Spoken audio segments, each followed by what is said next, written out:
नमस्कार, स्वागत है आपका बिहार समाचार में। बिहार की तमाम बड़ी खबरों की ओर बढ़ने से पहले एक नज़र सुर्खियों पर। शिक्षा विभाग ने बीपीएससी टीचरों को दिया उपहार। अब यही लोग बन सकेंगे स्कूल में हेडमास्टर। थम जाएंगे ऑटो और ई रिक्शा के पहिए, यूनियन ने किया हड़ताल का ऐलान। पढ़िए क्या है पूरी खबर। जमीन सर्वे में शुरू हुआ खून खराबा, वंशावली बनाने आए व्यक्ति की मौत। परिजनों ने कहा पट्टेदारों ने मार डाला। ड्रोन उड़ाने से पहले लेना होगा परमिशन, आ गया नया निर्देश। पढ़िए सरकार की नई गाइडलाइन। अब चले जानते हैं बिहार की मुख्य खबरों की ओर विस्तार से। दरअसल शिक्षा विभाग ने एक नया नियम जारी किया है, जिसके तहत स्कूलों में प्रधानाध्यापक पद पर नियुक्ति के लिए बीपीएससी शिक्षकों को प्राथमिकता दी जाएगी। मतलब अब नियोजित शिक्षकों की तुलना में बीपीएससी शिक्षकों को प्रधानाध्यापक की जिम्मेदारी दी जाएगी। लिहाजा इस नए फैसले से नियोजित शिक्षकों पर असर पड़ेगा। वहीं मिली जानकारी के अनुसार शिक्षा विभाग के अधिकारी ने बीपीएससी शिक्षक को नई जिम्मेदारी मिलने की संभावना जता दी है। वहीं स्कूलों में प्रधानाध्यापक पद पर नियुक्ति के लिए नया नियम जारी किया गया है। अब नियोजित शिक्षकों की तुलना में बीपीएससी शिक्षकों को प्राथमिकता दी जाएगी। वहीं अब उनको प्रधानाध्यापक की जिम्मेदारी दी जाएगी। दरअसल शिक्षा विभाग ने एक पत्र के माध्यम से यह आदेश दिया है। इसमें स्पष्ट कहा गया कि नियोजित शिक्षक प्रभारी प्रधानाध्यापक की जिम्मेदारी नहीं दी जाएगी। किसी भी स्कूल में अगर अस्थायी प्रधानाध्यापक नहीं हैं तो पुराने वेतन नाम वाले शिक्षक को ही प्रभारी प्रधानाध्यापक बनाया जाएगा। अगर उस स्कूल में पुराने वेतन नाम वाले एक से अधिक शिक्षक हैं तो जो शिक्षक सबसे वरिष्ठ होंगे उन्हें ही प्रभारी प्रधानाध्यापक का पदभार सौंपा जाएगा। वहीं नए नियम के अनुसार नियोजित शिक्षकों को प्रभारी प्रधानाध्यापक के पद से हटा दिया जाएगा। दरअसल इस नए नियम से नियोजित शिक्षकों पर असर पड़ेगा। जिले में बड़ी संख्या में नियोजित शिक्षक प्रभारी प्रधानाध्यापक की भूमिका में हैं। दरअसल सड़क पर ऑटो या ई रिक्शा के जरिए सफर करने वालों को यह खबर बेहद जरूरी है। दरअसल ऑटो चालकों ने हड़ताल का ऐलान किया है और इसी वजह से लोगों को मुसीबत का सामना करना पड़ सकता है। वहीं राजधानी पटना में 9 सितंबर को ऑटो रिक्शा और ई रिक्शा चालक संयुक्त संघर्ष मोर्चा की ओर से एक दिनी सांकेतिक हड़ताल की जाएगी। वहीं जानकारी के मुताबिक परिवहन विभाग की ओर से ऑटो और ई रिक्शा को जोन में बांटकर संख्या के हिसाब से कलर कोड एवं यूनिक कोड के माध्यम से परिचालन कराने के फैसले के विरोध में इसकी घोषणा की गई। वहीं वीर कुंवर सिंह पार्क पटना में सभी ऑटो रिक्शा और ई रिक्शा संगठनों की बैठक हुई। दरअसल इसमें यह तय किया गया कि हड़ताल को पूर्णतः सफल बनाने के लिए सभी ऑटो रिक्शा और ई रिक्शा और सभी स्कूली ऑटो रिक्शा और ई रिक्शा 8 की रात से 9 सितंबर की 12 बजे रात्रि तक ठप रहेंगे। अब बताया जा रहा है कि ऑटो रिक्शा चालक जोन परमिट सिस्टम और कलर कोडिंग को वापस लिए जाने की मांग कर रहे हैं। अब बताया जा रहा है कि इसके अलावा वे शहर में व्यवस्थित तरीके से रिक्शा स्टैंड बनाने की मांग भी कर रहे हैं। दरअसल बिहार में शुरू हुए जमीन सर्वे में पहले से ही विवाद बढ़ने की आशंका जताई जा रही थी। वहीं अब वह सच साबित होती दिख रही है। बिहार के जहानाबाद में जमीन सर्वे के लिए वंशावली बनाने गांव आए व्यक्ति की संदेहास्पद स्थिति में मौत हो गई। वहीं मृतक के परिवार के लोग कह रहे हैं कि पहले ही धमकी मिली थी कि वंशावली सही से बनवाना, नहीं तो मार देंगे।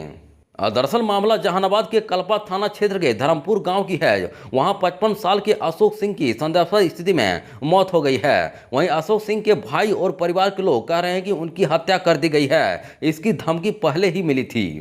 दरअसल धर्मपुर गांव के मूल निवासी अशोक सिंह झारखंड के बोकारो में रहते थे। वहीं बिहार में जमीन सर्वे शुरू होने पर वंशावली बनाने के लिए गांव आए थे। वहीं गांव में उनकी लाश मिली है। मामले की जानकारी मिलने के बाद पुलिस ने शव को पोस्टमार्टम के लिए सदर अस्पताल भेज दिया है।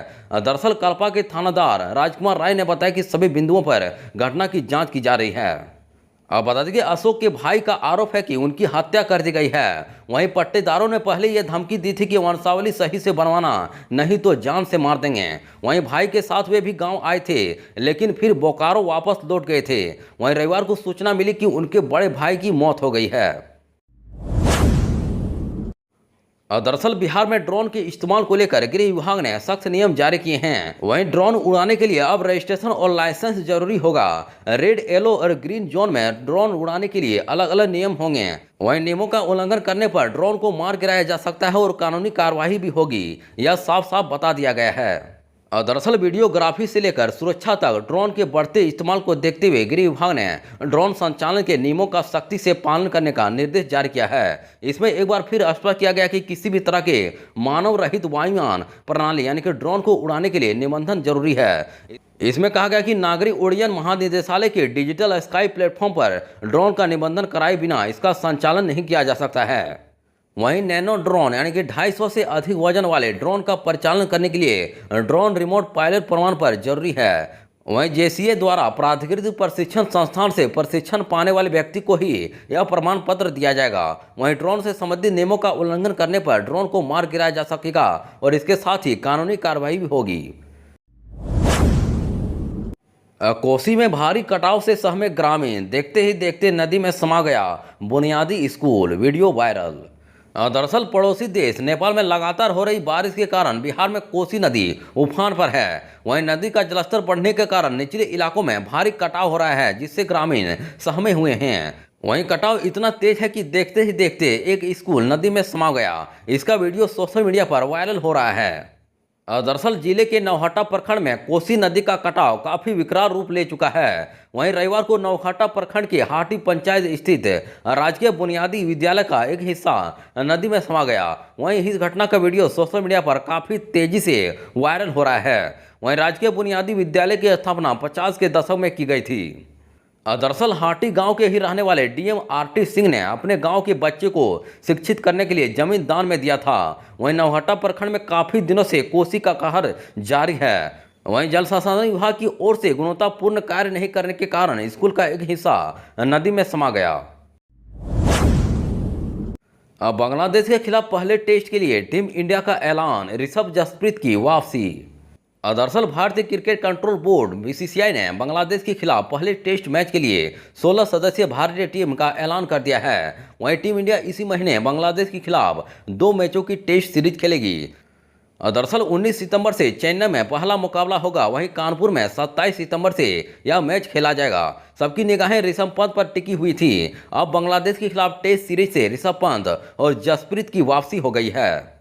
वहीं मार्च 2025 के बाद यह भारतीय टीम की पहली रेड बॉल टेस्ट सीरीज है, जो भारतीय हेड कोच गौतम गंभीर के लिए भी पहली रेड बॉल सीरीज होगी।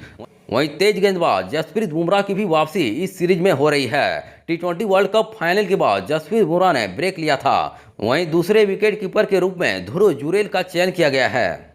वहीं रोहित शर्मा कप्तानी संभालेंगे और केएल राहुल बल्लेबाजी। वहीं अक्षर पटेल, कुलदीप यादव, आर अश्विन, रविंद्र जडेजा को स्पिनर चुना गया है। जबकि पहले टेस्ट मैच में श्रेयस अय्यर, देवदत्त पाडिक्कल, ईशान किशन और ऋतुराज गायकवाड़ को जगह नहीं मिल पाई है।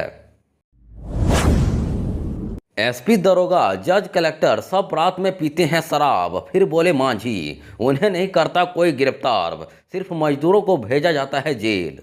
दरअसल बिहार में करीब 8 साल से पूर्ण शराबबंदी है। इसे लेकर जीतनराम मांझी आए दिन बेबाक अपनी बातें रखते रहते हैं। एक बार फिर केंद्रीय मंत्री जीतनराम मांझी ने जम्मू में नीतीश की शराबबंदी पर बड़ा बयान दिया है। उन्होंने कहा कि बिहार में शराबबंदी का कोई मतलब नहीं है।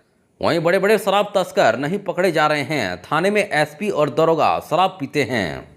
वहीं रात में जज, कलेक्टर भी शराब पीते हैं, लेकिन उन्हें कोई गिरफ्तार नहीं करता। लेकिन मेहनत और मजदूरी करने वाले मजदूर पाव भर शराब पीने के लिए आरोप में गिरफ्तार हो जाते हैं। वहीं सिर्फ मजदूरों को ही जेल भेजा जा रहा है, जिसका खामियाजा मजदूरों के परिवारों को भुगतना पड़ता है। दरअसल ये लोग रोज कमाते हैं और रोज खाते हैं। घर का कमाऊ सदस्य के जेल जाने से परिवार पर खासा असर पड़ता है।